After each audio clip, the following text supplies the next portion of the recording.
Eh bien, salut à tous. Aujourd'hui, nous nous retrouvons dans la tente. Là, on est au camping de l'Épidelle. Voilà, l'Épidelle. Et donc, on est vers Bordeaux, ou les Maths. Et c'est là où il y a le fort de Fort Boyard. Et aujourd'hui, on va le visiter. Et donc, il y a aussi bientôt une nouvelle vidéo sortira sur la tente. S'entraîner, tu vois, bah voilà. Donc là, bah, on se retrouve pour la visite du fort. Ok les gars, bah, on est arrivé au fort de Fort Boyard.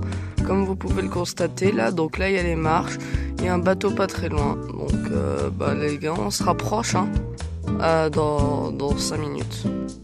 Et voilà, on est arrivé au fort de Fort Boyard. C'est pas bien ça?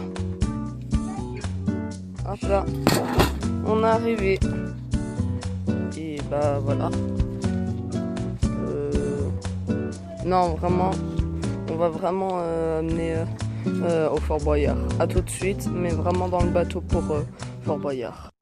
Et c'est bon, on est arrivé dans le bateau. Salut les gars. Donc là-bas il y a l'Oréon. Hop hop hop, on va essayer de filmer là-bas. L'Oréon. Ouais, Et donc, là il y a les Boug. salut les gars. Et donc là on va un pont et on va au... Au port de Fort Boyard. C'est parti.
Ensuite, l'hiver et ses nombreuses tempêtes avec leurs vagues emportent une deuxième partie de cet ouvrage.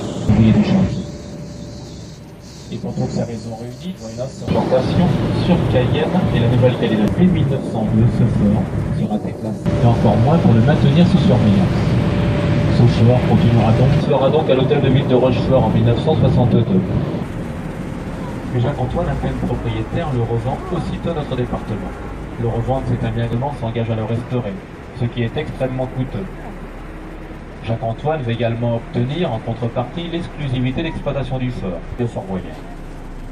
Ces jeux qui bien sûr sont enregistrés pour des équipes françaises, mais également une grande partie des pays européens, et de temps en temps quelques autres du monde entier font aussi le déplacement. Puisqu'en effet, grâce à sa notoriété, il a beaucoup fait connaître notre région et assure aujourd'hui de très bonnes retombées touristiques et économiques pour le département.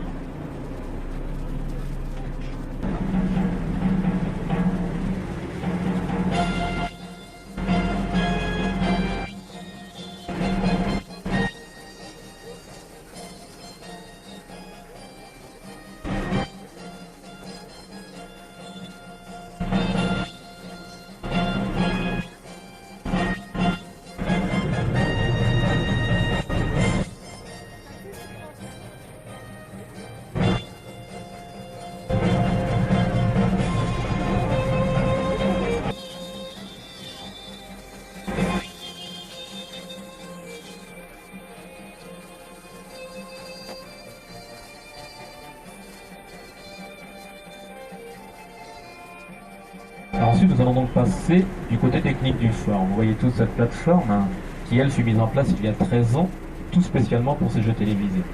C'est en effet le seul moyen d'accéder aujourd'hui à tout moment dans Fort-Boyard. À l'origine, bien sûr, il y avait un tout autre système, puisqu'en même temps que ce fort avait été construite sur la partie nord, où nous passons actuellement, une digue rocheuse pointue, un peu comme l'étrave d'un navire.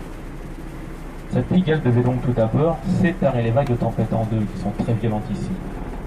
Également, les navires de l'époque pouvaient rentrer derrière cette digue, à l'abri des vagues, passagers par les escaliers d'accès, se trouvant eux sous la passerelle reliant cette plateforme au fort. Malheureusement, toute cette digue fut détruite l'hiver par les nombreuses tempêtes quand Fort-Boyard était abandonné. D'où l'utilité de cette plateforme. En effet, il y a des jours de tournage entre 100 et 120 personnes qui viennent travailler tous les jours dans ce fort. Le navire qui les achemine va donc se mettre contre les piliers extérieurs de la plateforme, où s'y trouve une grue. Au bout du câble est accrochée une nacelle en filet. Ils vont ensuite descendre la nacelle près du pont du bateau, puis par petits groupes, le personnel s'accroche au filet et est ainsi transporté sur cette plateforme comme un ascenseur. Dans ce système, il est vrai un peu archaïque, un peu spécial, ça bouge énormément. Le navire est donc fortement secoué contre la plateforme. Et grâce à ce système, ils peuvent donc toujours synchroniser les mouvements avec ceux du bateau pour pouvoir y transporter en toute sécurité le personnel du fort.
On voit également que Fort Boyard est construit de matériaux différents, est en effet de deux couleurs différentes.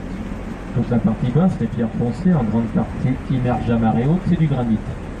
Ces pierres très dures ont donc été choisies, puis importées des îles chaudes en Normandie, pour la particularité d'être très dures, de très bien résister à l'érosion de la mer.